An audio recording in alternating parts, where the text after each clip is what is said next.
I'm Joseph Shimizi. I'm here with Sony. I'm on the sales support side of things as an engineer. And what we've got here is the Media Stranger family. And we got all different aspects of production here. And what we're going to be talking about is two very popular cameras in the Sony family, the FS7 and the FS5. And goal here with this is to talk about these guys and their usage scenario with these cameras. And, once we get this reel showing here, you'll get an idea of exactly the kind of work these guys do, the turnaround time, and we can get into deeper details with exactly why these guys have found that the FS7 and the FS5 have been big assets to the style of work that they do. So we're, I think, just about ready, I think, in the back there, if you guys can hear me. We're going to play the intro reel. Play that beautiful bean footage.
Okay, so get some house lights there.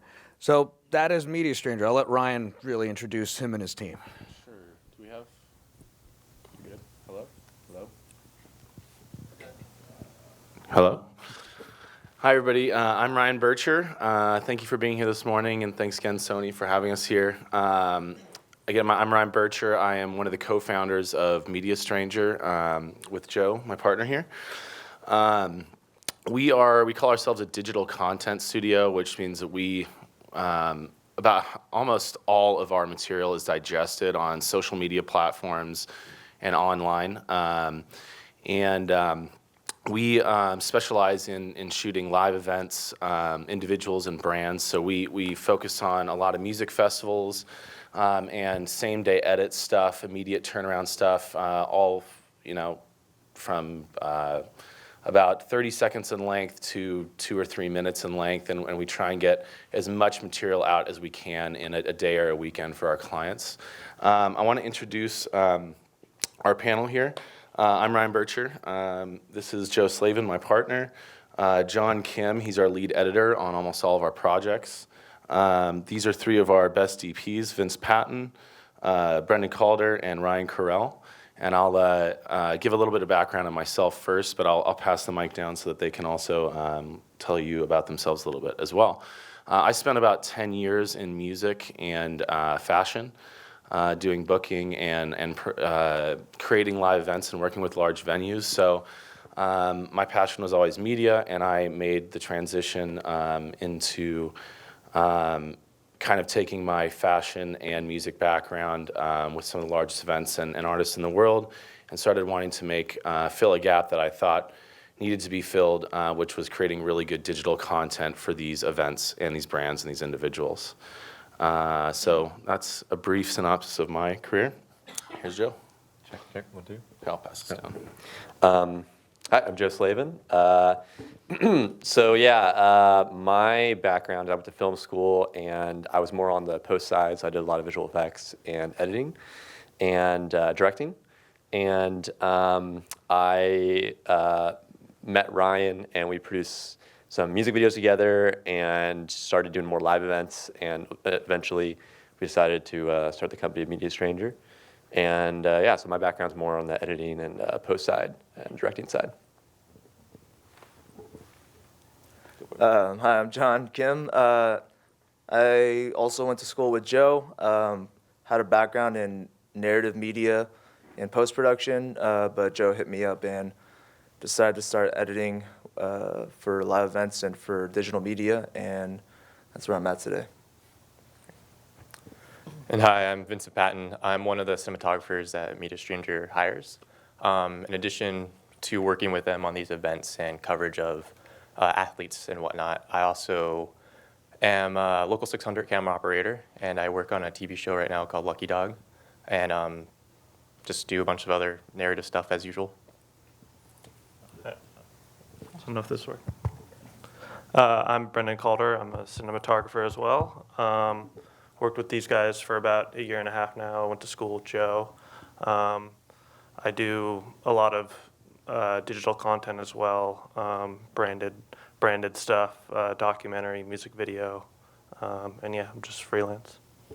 My name is Ryan Carell. I've been editing since I was 22, and I'm in the union for that, and I started getting into cinematography because I had a long career of fixing people's mistakes and ending up trying to come up with coverage that people didn't get. So as a kid, I always loved playing with cameras. I went back into that, and it was totally a rediscovery for me of how to do things properly for post and understanding that. And I've done all kinds of things from productions and TV, and I started doing music festivals about 4 years ago, and I've been working alongside these guys for almost 5 years now, and we've done some incredible stuff together, and have definitely been in arms and battle and in the trenches several times. So I'm honored to be here today and talk with you guys about these cameras that have done a lot of great things for us. So, Well, first question though, what film school?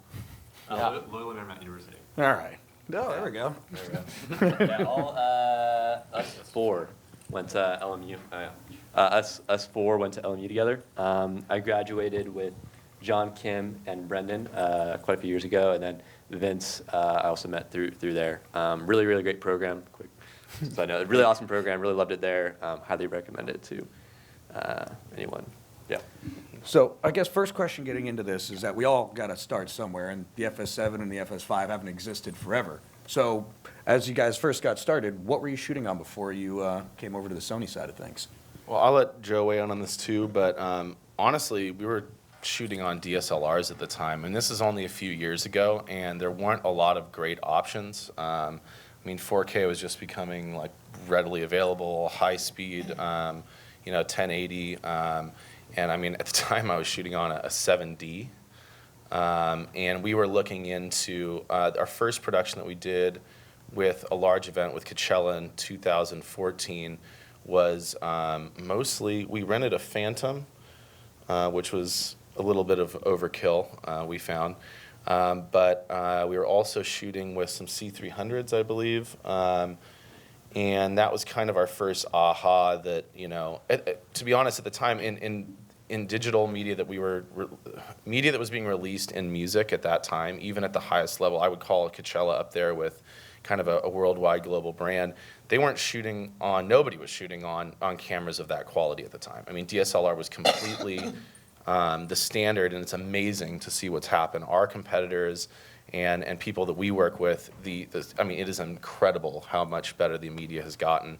And one of our VFX artists actually had recommended, when we were first purchasing our large purchases for cameras, we were almost dead set on the Canon C100s and the C300s. And while we did still end up going with Canon glass at the time, I think, if it weren't for Basham, our VFX guy, he called us up and said, you have got to look into this FS7. We looked into it, and literally the night before we were going to purchase this, we put a halt on everything, and it was honestly, I mean, I've literally had this conversation a couple times with Joe, but I don't know what kind of media we would have been able to produce had we not made that decision. It was, especially at that point in our company, a very important decision. When I look back, I'm just like, I made some mistakes on other equipment purchases as a startup, but had I made that mistake, I don't know. It would have severely handcuffed us on our abilities to do things. So I don't know if you have anything to add to that. Yeah, not really, no. Yeah, okay. But yeah. So let's see. So you've been working with the FS7 for, I guess, since we launched it. I remember Yeah. you guys were pretty early in once we met you all. So just to give an idea, how fast are your turnaround times when it comes to these projects? Yeah, so it depends on the project, but for a lot of the music festivals we do, we have immediate turnarounds. So for something like, there's some footage up there of Bottle Rock, which is a festival we literally just did last weekend.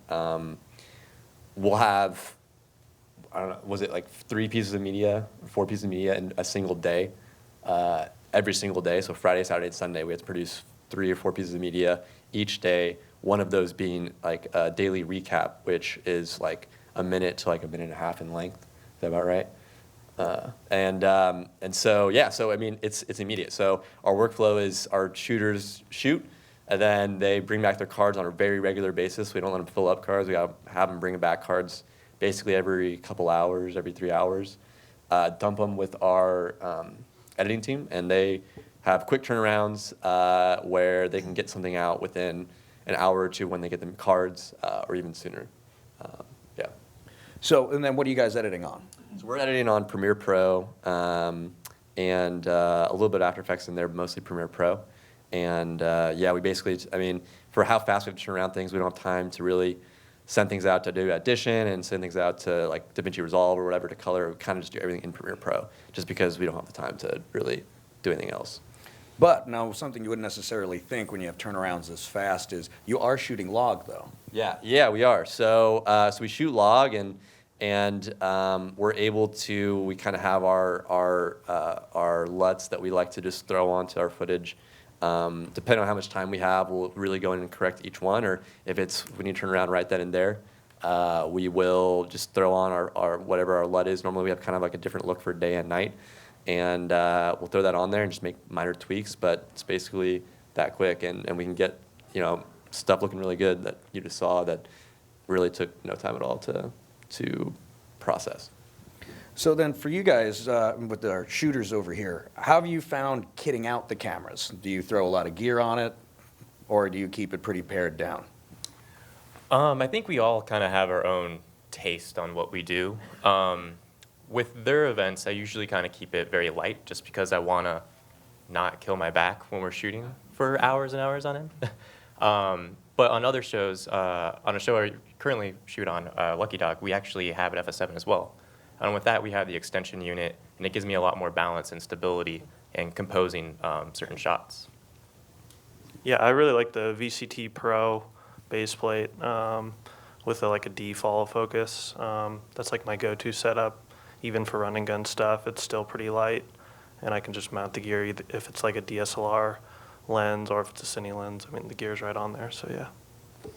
I think like Vince was saying, it really depends on how long you're going to be in the field and what you're planning on doing, and also the lens you have on the camera. If you're shooting with a really long, heavy lens, obviously you might want to take some support with you or follow focus or something like that. But then also if you're running around from stage to stage doing stuff all day, it's really nice to have it in a compact, light format. I usually take like a 5.6 monitor and a little rail system with the shoulder pad, but sometimes even that, like he said, by the end of the day, that will kill your shoulders and really work you, especially if you have a whole weekend full of that. But what's really nice about the camera is that you can really shrink it down. You can literally have it something where it's handheld by the handle or have it on a shoulder mount or a tripod mount.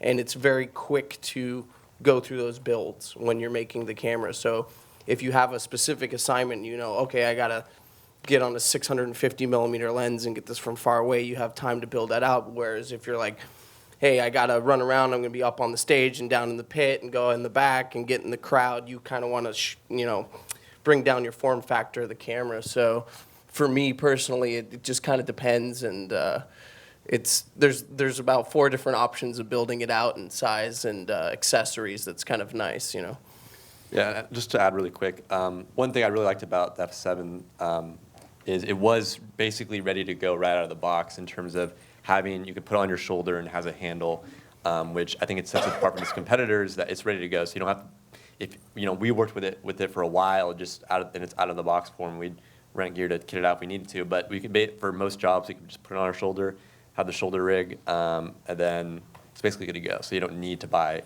these extra accessories to make it so that you can shoulder mount it or whatever. Which actually, in truth, is for a lot of these festivals is what I do, because I like to keep it very light, and I'll actually just pull straight from the barrel, which doesn't even bother me. And for your lensing then, what's your most go-to when you're shooting with this? You said you have a lot of Canon glass. Yeah, we do tend to use a lot of Canon glass with the Metabones adapter, obviously. Usually what we end up using at my kit, I'll always have a 7200 with me and a 24 to 70, and that's kind of my go-to. So you are doing swaps in the field. Yeah, I will. A lot of times, what also is actually very nice is sometimes we've run into issues where equipment, we had some mishaps where recently we were shooting Bottle Rock and one of our vendors didn't supply equipment in time. So we had to share the lenses amongst all our shooters there. So what was nice about the Sony FS7 is that you also could pop into center scan, which crops the image a bit, but I was able to get the length that I wanted on a 24 to 70. Oh, nice. Yeah. So then as we're keeping going through this, I mean, we also notice a lot of slow-mo in the system. So, with the FS7, you can have either 180 frames per second max over crank in HD, and you can just burn that for cards. But then you got the FS5. And the FS5, depending on how you're rigged out, either raw or recording internally, it's a buffer-based system. So, I mean, how did you guys find that when it comes to working with the buffer? Because I sometimes, at the show floor, some people come up to me, they're like, man, buffer saved my life. Other times, they're trying to chew me out. So, how do you guys find working like that? Personally, I'm a huge fan of the buffer. I'm pro buffer. I keep going to you guys asking, when can you add that feature to the FS7 because I like it so much. Because the reason I like it is because a lot of times we're shooting artists or we're shooting some kind of activity where we don't know when the moment that we want to happen is going to happen. So if we're shooting an artist, and we know we want it in slow-mo, but if they're just there on a mic just singing for a while, we're going to record for 3 minutes straight before they do something.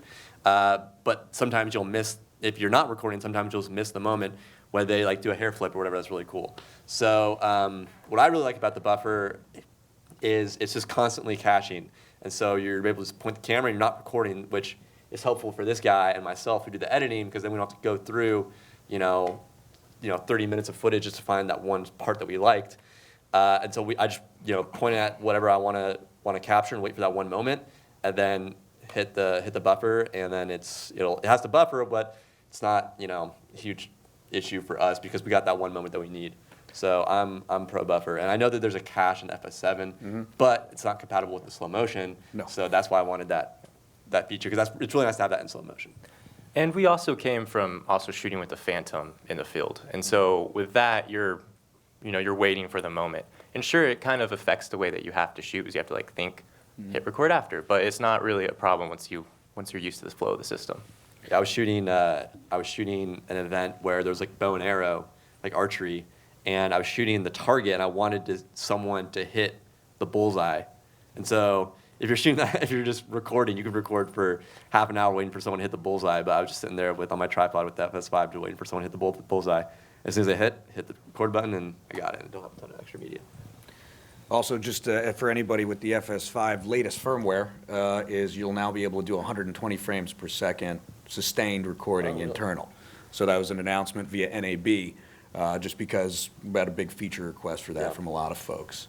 But now getting into the, well, we've got a good amount of Japanese engineers killing themselves to try and keep these cameras active and happy and respond to everybody. And it's a sticky widget, because you try to do as much as you can to get the camera done before you bring it out, and then you still have to kind of do live development these days, because that's the nature of things. I mean, these are all computers with lenses at this point, so you live and die by your firmware and your features.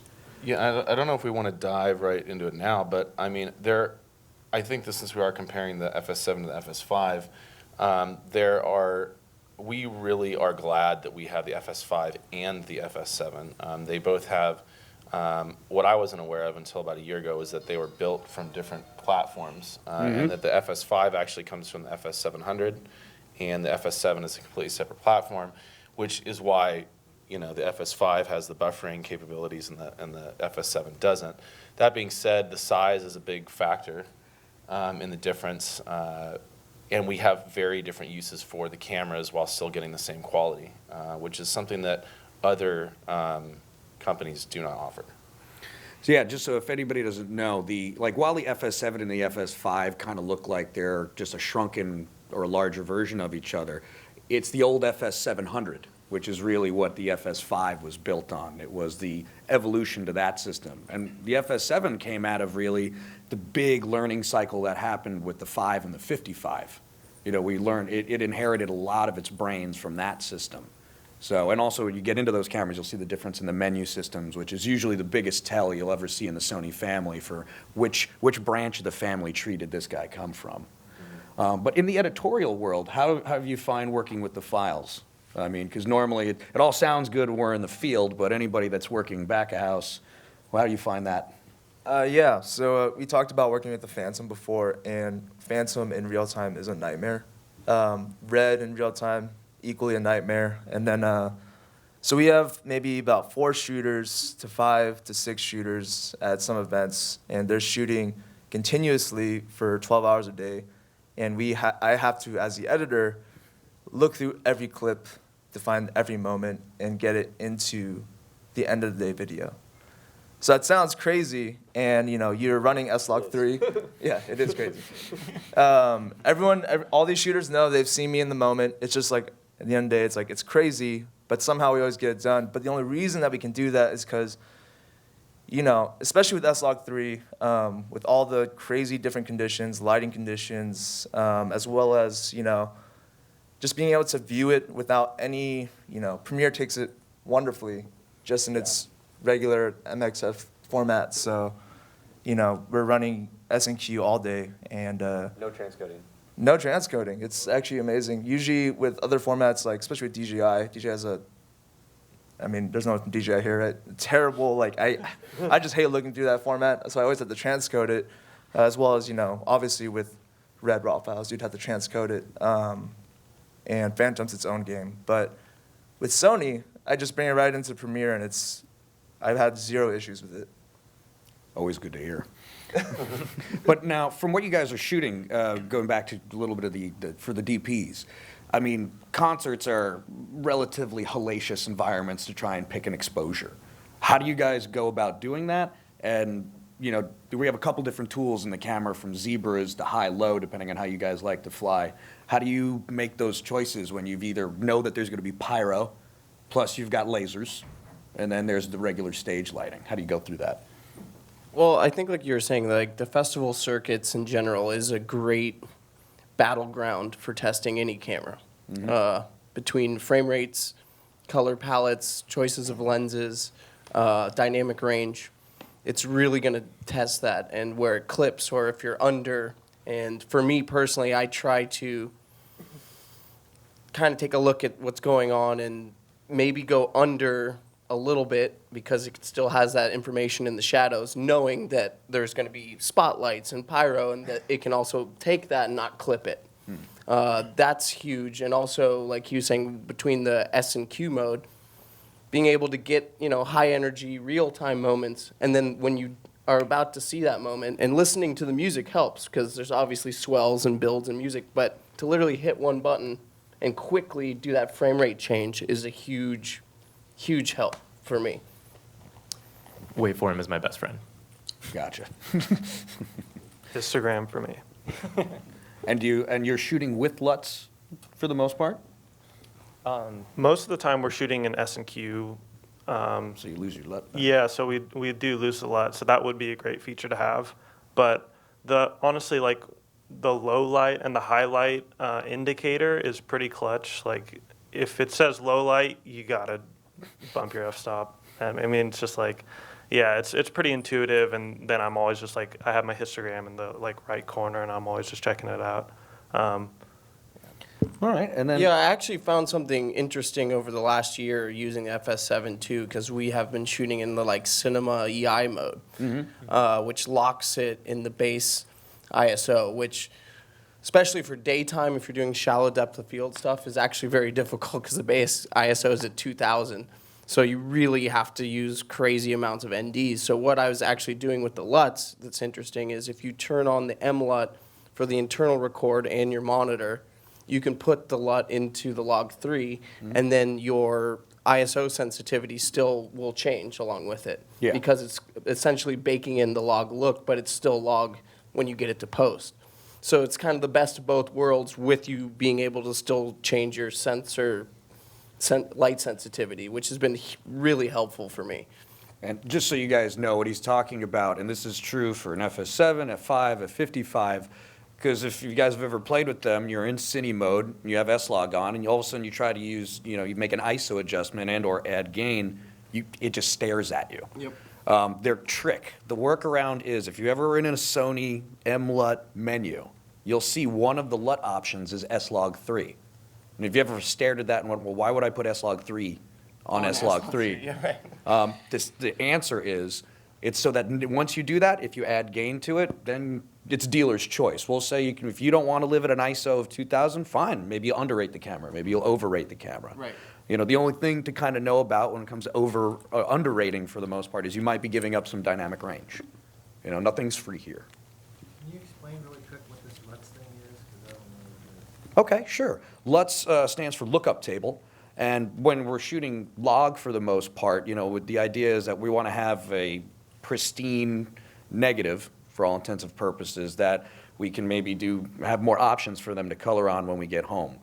Basically, the way to think about it is when you get a different gamma curve, it's a bag of a certain size for the video you might want to bring home. So X amount of dynamic range fits in this curve. So S-Log 3, when you see it in all the Sony cameras, is a 14-stop dynamic range curve. We can bring home 14 stops, absolutely. If you were to shoot something like 709, which all of us should be pretty much familiar with, it's only like 6.5 stops of dynamic range. It actually fits in that final curve for distribution. So it's a balancing act, which is the S-Log gives me 14 stops, but then I have to do something to it to visually process it, because at the end of the day, if we're going to do a final distribution, we get crunched. And it's same process that happened when we were doing film. You shoot negative, and that can be anywhere from 18, 16 stops. But when you do your print stock at the very end, that's the same thing. You're going to set that final amount of contrast for what it is you're doing and whatever the space it is you might be trying to fit it in. If it's broadcast, it's got to be 709. It's got to be a legal signal at that point. For you guys, actually, with the internet distribution, how do you actually? What are your finishing specs there for when you're doing this kind of stuff? Yeah, it's basically, so we kind of give our clients an H.264 version, which is what all the like Facebook and YouTube and Instagram and all those guys prefer.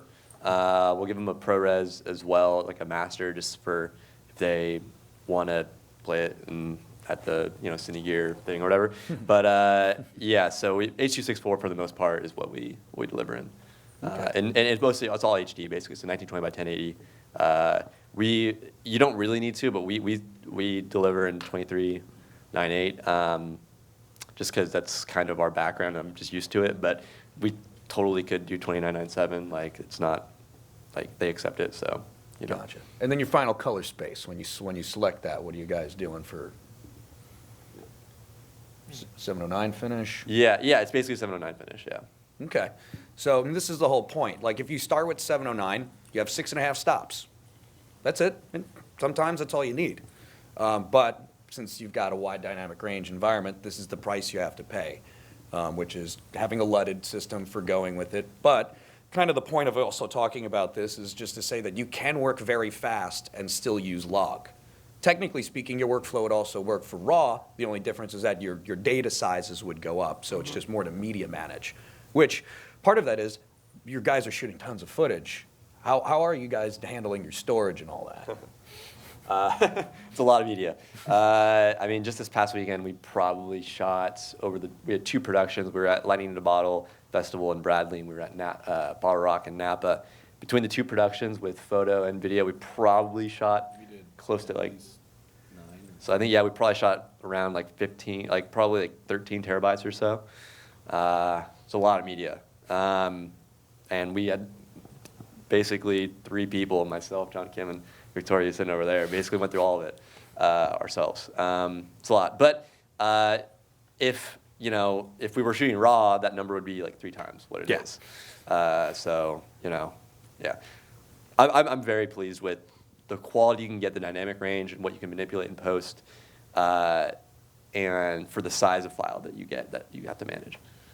Right, yeah, and I would also say that, we do have, uses for RAW from time to time, but you really have to ask yourself what the end product is. And for us, it's online, the way it's digested. And I mean, for us, 1080p and H.264 and shooting the way we do makes sense. There are not a whole lot of great reasons why we need the RAW, other than we wish we just had a better image. But for our workflow and our final product, it's just not necessary. Gotcha. Yeah. Yeah. If you are shooting RAW with a camera, the buffer, roughly how much time do you get off that buffer before it? It'll depend on the frame rate we're shooting at. So full bore, what would you say, full bore? In the buffer internally in something like an FS5, it all depends on what we're trying to. So if it's 120 frames per second, you'll have an 8-second buffer. If we go up to 480, it's just going to cut in half. And then if we go up to 960, it'll be half of that as well. So, and it's an 8 times extension you get. So if you're, sorry? Sorry, those of us that aren't as familiar with the Sony line of cameras, can you just briefly go over the specs of the FS5 Sure. and the 5? Just basic. Yeah, no problem. The FS5 and the FS7 have the same imager in it, but everything south of that imager changes. So they're both Super 35 size imagers, both have 4K complement of pixels on them. The biggest difference is because one's a slightly larger body and the other's smaller, you can throw more computing power into an FS7. So it's got a handful of more codec capability in it, which is XAVC-I is the codec that lives in our Sony family. And just so you guys know, XAVC-I is really just H.264, but we have to call it something for the sake of branding. So we've got XAVC-I, and that will give you, and the way it was designed is so that we could do 4K and have it way about as much as a ProRes project. So if you're ever shooting XAVC-I with Sony, there's an easy trick for keeping track of how much data you're doing, which is if you're at 24p, it's 240 megabits per second. Just add a 0. 30p is 300, 60p is 600. The other thing that lives in this family is the XAVC-L, and that's a higher compression. It's based using a long GOP basis, which if you know Sony traditionally, we're big fans of the GOP style of compression because it can give you really small files but still maintain a very high level of visual quality. And it's a dealer's choice when you go to shoot like this. Do I need a lot of record time, or am I going to throw more data per frame based on what the need is visually? And it's a balancing act. And also it will affect editorial, because if, as every once in a while with these cameras, somebody will accidentally shoot L when they meant to shoot I, or I when they went to shoot L. And the big difference is that I will make you bigger files, but your computer doesn't have to work as hard to look at each of those frames and unpack it and have your timeline play. When you use the XAVC-L, you get the benefit of the smaller file, but there's more compression going on per frame, so that means your computer actually has to work harder to actually uncompress all those frames when you're working at it. So again, this is sort of that, what's my workflow, how fast do I have to turn around? Even I probably is going to be your friend at that point, because the computer is going to chew on it easier, even though you're going to be taking home a little bit more data at the end of the day. Other differences between FS7 and FS5 is at this top 4K max level, you have a 4K 30p max, and it's a 4208-bit version of XAVC in the FS5, and that's because FS5 records to SD cards. And SD cards are great, they're affordable, but they can only take so much data at a certain point before they'll start getting soft and smoky on you. So the FS7 is different in that it records to XQD cards. And if you guys aren't familiar with XQD, basically Compact Flash had two babies. One went CFast, the other one XQD. And it's just a way to do faster, larger file, larger storage in a smaller footprint. And XQDs go up to like 256, and the difference there is that I have a lot more data room. So that's why I can do 4K 60p on an FS7, and it's not really going to blush at it. Other mission critical differences between those two systems, and this is why the FS7 Mark II exists now, is that when the FS5 came out, it has a variable ND filter built into it. So you can do 1/10 of a stop worth of ND up to 7 whole stops of ND at a given time. And this was because feedback from folks coming from the DSLR style, it's great, low depth of field, awesome. But then you go from something dark to a well-lit or highly lit subject matter, and you got to change your f-stop, and all of a sudden your control of space changes. Higher f-stops, more focus; lower f-stops, less depth of focus. So we ended up putting that, after a lot of feedback, into the FS7 Mark II so that you could maintain this control over space as you go through it. So that's the big difference even in the FS family. If you ever see a Mark I and a Mark II, one of the biggest mission critical differences is this variable ND feature. If you want to talk later, I can get really nitty gritty on what these big differences are, but those are sort of the big ones. And then on the other side, then it's just connectivity. The FS7 has a little bit more ability to do a multicam setup, so you can get a back for it, where I can have Genlock time code, where the FS5 really wasn't thinking that it's going to be in a multicam setup. So if you're going to do that, controlling sync is something you're going to have to do. Maybe it's a Clocket box, a lot of options out there for that kind of stuff. It's the same lens mount on both of them. They're all E-mount in the Sony world. And we play nice with adapters. We really try to. And that's just based on the design of the image mount itself. If you make your flange depth really shallow, you're friendly to adapters. If you start with PL, you live and die by it. So that's the other thing that's complementary to the systems. Color science is generally the same in both of them. Both can actually do HDR as well, depending. And I know we haven't kind of gotten into that. We can maybe save that for the end. But those are the really big differences between the two systems. And it's usually just a computing horsepower difference between the two, so it sets a limit on the top for an FS5. Why is everybody requesting 120 frames per second? What do they use that for? Is that for high-speed sports or what? Exactly what you saw here. I mean, that's one of the main reasons that we got the FS7 in the first place, is that we went up to 180. I mean, the difference between 60 and 120 is pretty massive, especially when you're doing very flashy editing, things with ramps and maybe you can. Yeah. Well, it's basically, I mean, for the most part, 90 frames a second. A slow motion just looks really awesome for a lot of our edits. It's what our clients really like. But I mean, for shooting people, if people are just talking or just looking at the camera or whatever, like 90 FPS should be totally fine to capture that moment. But we're shooting things with pyro, so there's fire. We're shooting things with water, where there's like water like waving. We're shooting like flags and like all sorts of stuff that looks really, really cool when you really slow it down. So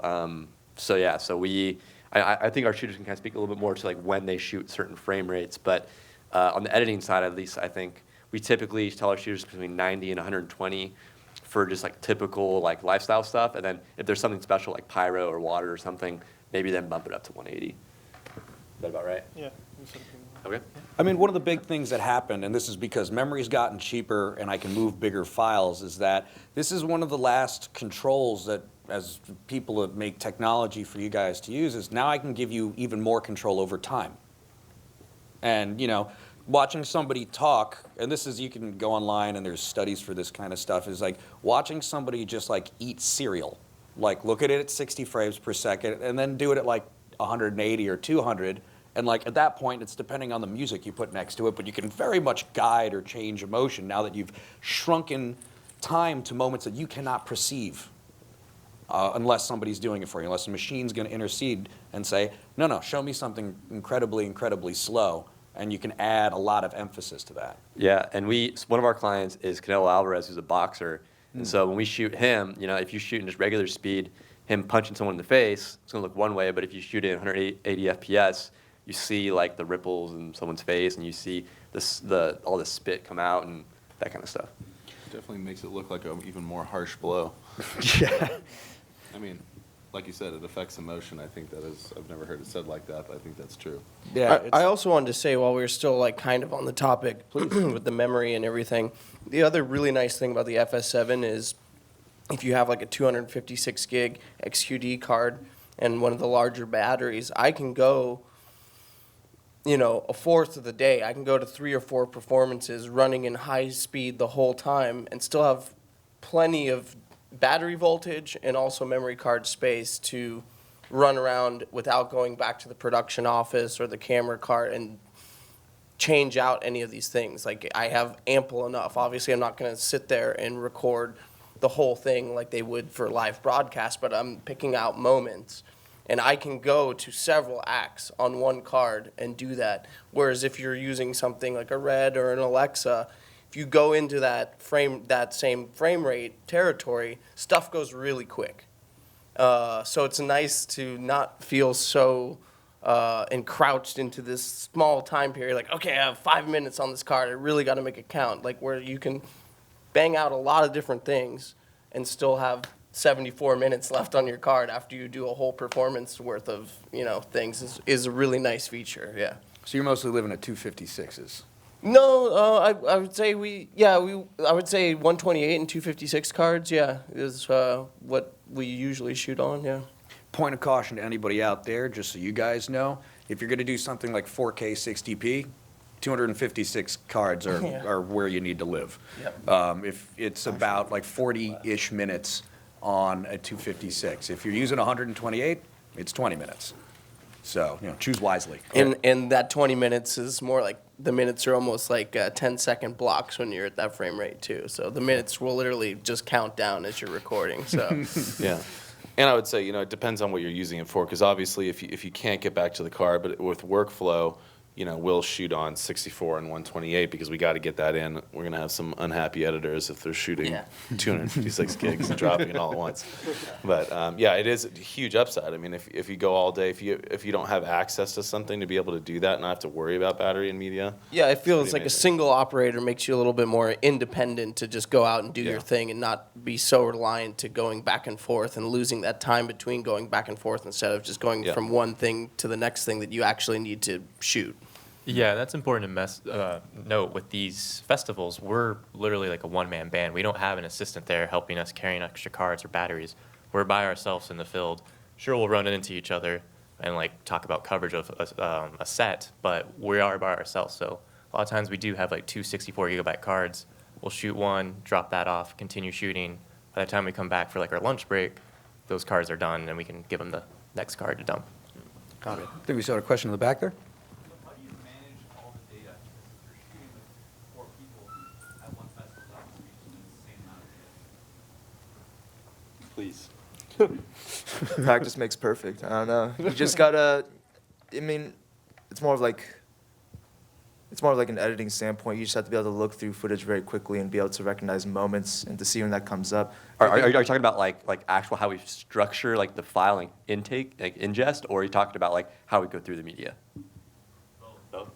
So yeah, so a shooter typically shoots a 128 card, and on that card is about 128 clips, each running around like 15 seconds, 20 seconds long, and you have to look through that in about 20 minutes, and maybe less. And so you just have to get really good at looking through it.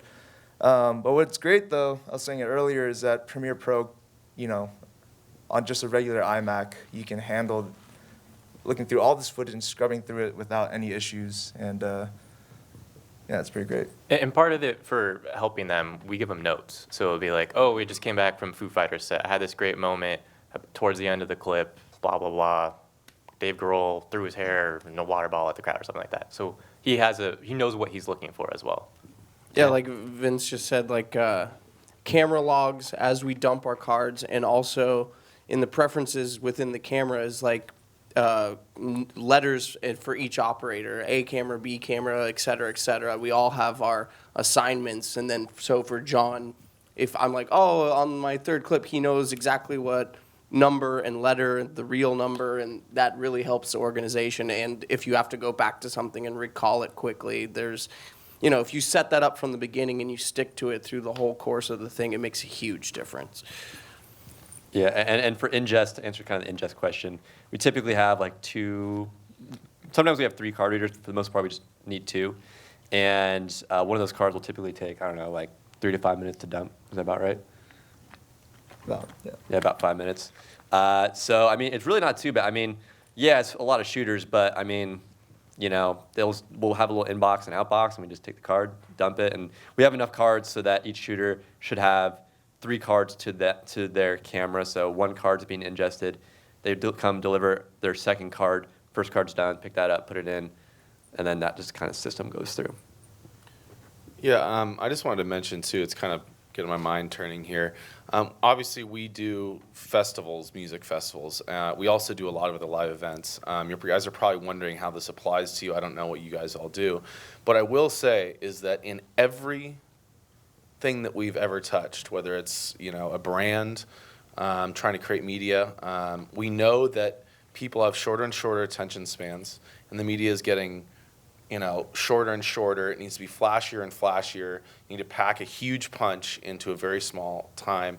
And I think that, I'm just finding that this same day edit, this turnaround time is everything, and attention spans are not only getting shorter in the amount of media, but how fast they want to see it. Because I swear, the difference between us releasing a recap that day or that night or 2 days later and 3 days later is exponentially lower on a drop-off on curiosity and impact of that media.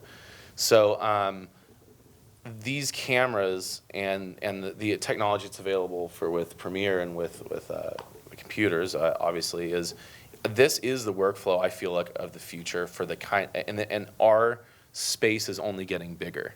We may venture into TV or film at some point, but this is just, you can't even feed the beast enough with how much opportunity there is with this digital space, and the FS7 and FS5 have made that possible. Question in the very far back there? You had your hand up. Hi. I have two-part questions. I'll make it really quick. Sure. I have a Sony FS100, and I've been using it for many years. I love it for one-man band running gun documentary. I'm seeing now I really need to upgrade, and my question is, FS5 versus FS7, am I just getting too overloaded with all the information that I need the FS7, or as a one-man band generally shooting by myself, can I just use the FS5 because I'm on a budget? And then part 2 is, if I do make this investment, what do you guys think? How long will this camera be in demand before it's not? Before Moore's Law exerts its influence. I'll give the Sony answer, but I want to hear what you guys have to say about it, because I've just came from NAB, so I just made 1,000 new friends, and they all had relatively similar question. And for me, if depending on what you're shooting, if it's a size issue, if you got to be small, FS5 is where it's at. And, you know, I've seen a lot of folks just make the decision on that. Maybe you're a Ronin or a Movi operator, and, you know, that's why they're calling you to do this stuff. Well, then small format camera is your friend, and it'll help your back out. But let's say it's a different concern where it's 4K, man, and I got to do 4K. I'm trying to push this out that way. I'm trying to sell this, that. Well, then there's a difference in the top end of the 4Ks when it comes to an FS5 or an FS7. FS7 is a 422 10-bit file. That's a 4K we can do internal to the XQD cards. In an FS5, because of the SD cards, it's going to be 420 8-bit, maximum 30p for the 4K there. So here we have a difference.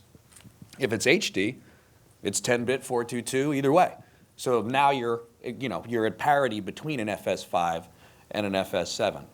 If you're going to do the kind of work where you say, no, maybe I've got a Convergent Design or a Shogun or an Inferno from Atmos, and you're going to be recording RAW, well, then both those cameras make the same kind of RAW. It's 12-bit linear RGB.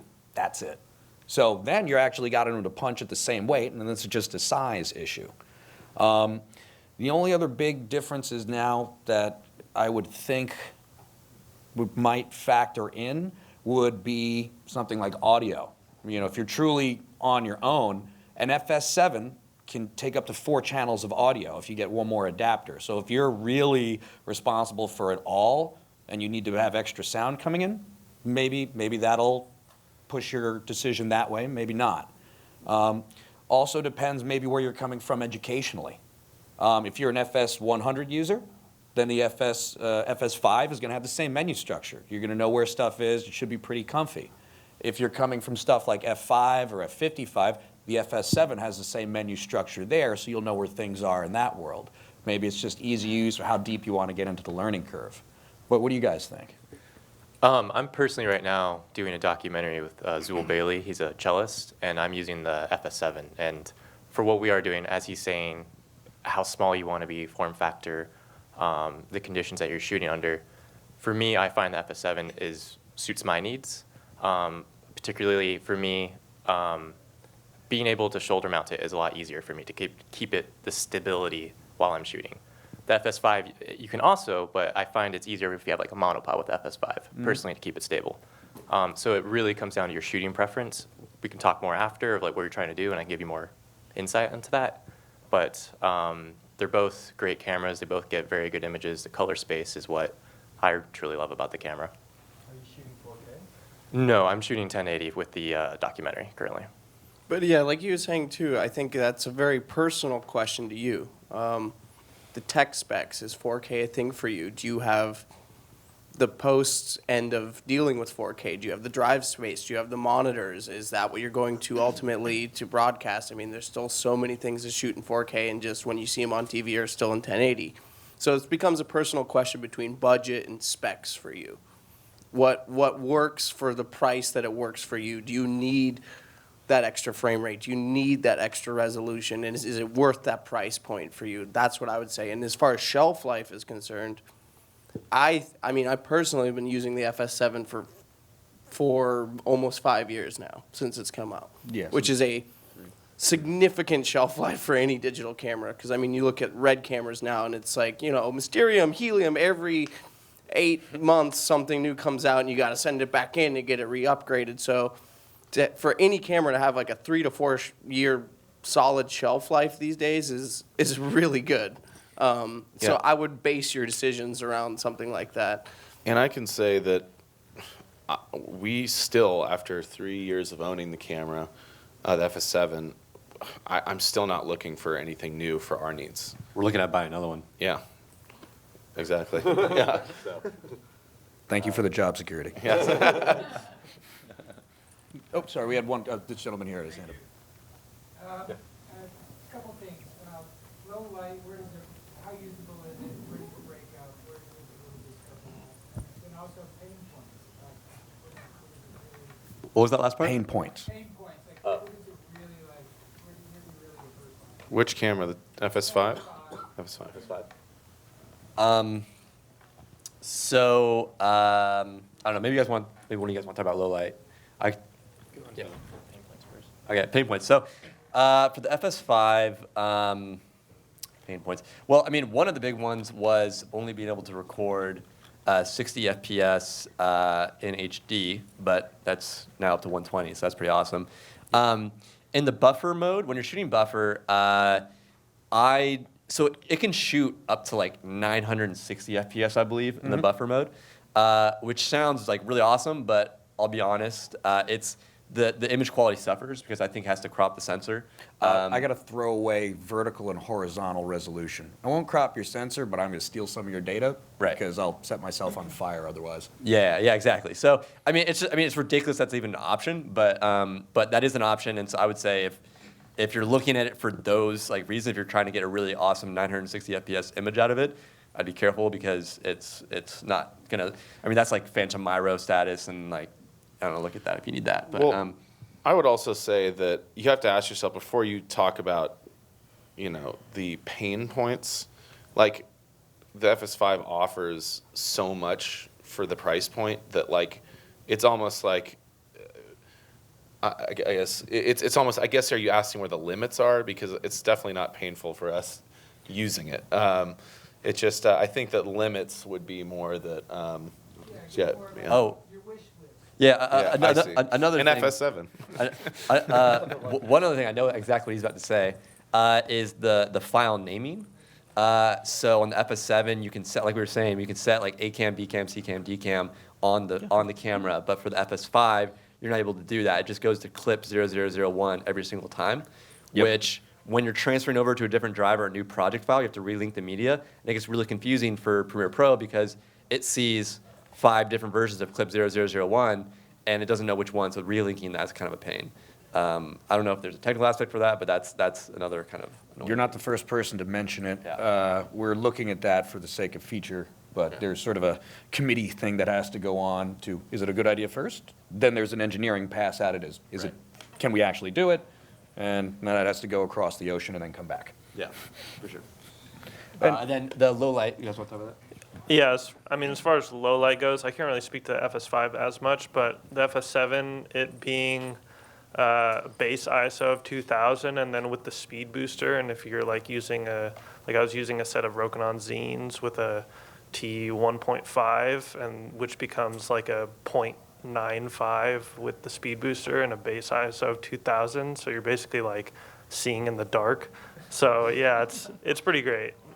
Yeah, it is pretty good, and also you have to remember that Sony specifically is one of the leaders for low light sensors, especially with the A7S2s, and they're starting to implement some of that technology into these cameras. So they all really perform well, and like he said, with the base being 2000, a lot of these cameras now are 800, which is totally normal, but for it to be over double that, you can shoot it up to like 6400, and you might have some noise depending on how dark it is, but comparable to other cameras at that ISO, it really puts up a good fight. So I could make one note too, just for when it comes to S-Log3, and this is a rule of thumb whether you're in a F55, an F5, an FS7, or an FS5. The way, because S-Log3 is a technology on its own. So you have to be careful when you're shooting S-Log3, which is if you're on a waveform, if you have a zebra set, if you put it at 15, right around there, 15% video, 15 IRE, if you have mission critical stuff living below 15% video, that's not the best place to put it. Like middle gray lives at 40 in the camera. So if you do that and you have something sitting there just at the bottom of the bucket, when you apply your LUT to it, when you throw your contrast on it, it's going to have texture on it, because that's sort of the bottom end of the sensor right there, because S-Log3 sees everything. That's also why in the cameras sometimes, and I have this conversation a bunch, there's such a thing as S-Log2. And S-Log2 is older tech, and it's less dynamic range. But that's not necessarily a bad thing. If you only have 12 usable stops, bring home 12 good stops as opposed to 13 and one sort of a bastard child of your grayscale. So that's the other thing. It's sort of you can play those two against each other for the sake of the benefit. But just as a rule of thumb, don't put mission critical stuff below 15% video when you're shooting S-Log3, and you will not be upset when you normalize the video for contrast. Yeah, and super quick thing also, with S-Log3, we typically tell all our shooters to shoot we find that it handles the highlights a little bit better than the shadows. So we typically tell our guys to shoot about half a stop to a stop over for the main stuff that you need. Yeah. So then, when do you choose to go S-Log 2 or S-Log 3, and then based on your experience, ASA-wise, S-Log 2 or S-Log 3, what you have found to be the best balance in in an auto situation, if it's day or night? Yeah, I mean, I think most of our guys shoot S-Log 3 exclusively. S-Log 3 I don't know if you want to Cine. speak to that. Yeah, I mean, it's a dealer's choice scenario, which is, 14 stops is S-Log 3, 13.2 is like S-Log 2. But it gets down to like signal noise ratio at a certain point. Like, do I want to, and both especially with turnaround too, like if I have the time to do a noise cleanup pass in something like Resolve or Adobe, well, I can get away with a lot more. But if it's got to turn around quick and I can't have a dirty stop, and there's only so many stops for the scene that are worth using, especially, remember, if we're going to go to 709 at the end of the day, we're going to get crammed into a really small space anyway. So I would say you really just have to look at the subject matter. If you've got, and here's the other thing too, just as a kind of general point, because I run into this all the time, like when any of these cameras, this could be any manufacturer, you say, oh, we got 14 stops, we got 12 stops. A lot of the times, 14, like this room has 14 stops in it, but there's only probably so much of it that's usable, because probably the main stop, if we took a light meter out here, probably be, if we're being generous, might be a 284 split, and that's like the brightest we've probably got, unless we're spotting in at some of the actual fixtures themselves. So that means most of the dynamic range I have is probably below what the camera's imager is going to find happy. It's going to need a little bit more illumination. So this is sort of the balancing act, and this is where your experience, your professionalism comes in, is going, these are solar panels at the end of the day. That's your imager. All right, so at X amount of light, we have a minimum amount of photons that can make an electron, and there's a maximum amount of photons to, and then we can't make more energy than that. So this is also a big mission critical difference for when you're thinking about, yeah, these are digital cinema cameras, but if you're ever reading online about film and how it handles contrast, contrast is a moving target in film. I can, by processing, stretch my grayscale or make it a noir and have 2 stops of dynamic range if I really want. In digital, it's a sandbox. You're 14 stops of dynamic range. If any of you guys ever shoot 18 stops on an FS5 or an FS7, you need to call me. I need to know what you did. You're bending, if not breaking, a rule of physics here. But so that you have to just remember, you're living in a sandbox when you're in a digital camera. 14 stops, and on the either side, underexposure and overexposure, it's hot lava. We don't have that analog ability to kind of stretch and play when you're in developing. And it's much more of a binary system. I think we got time for about one more question. Do you guys consider jumping from the 709 to the HDR workflow? And also, what LUTs do you guys use specifically for yourself?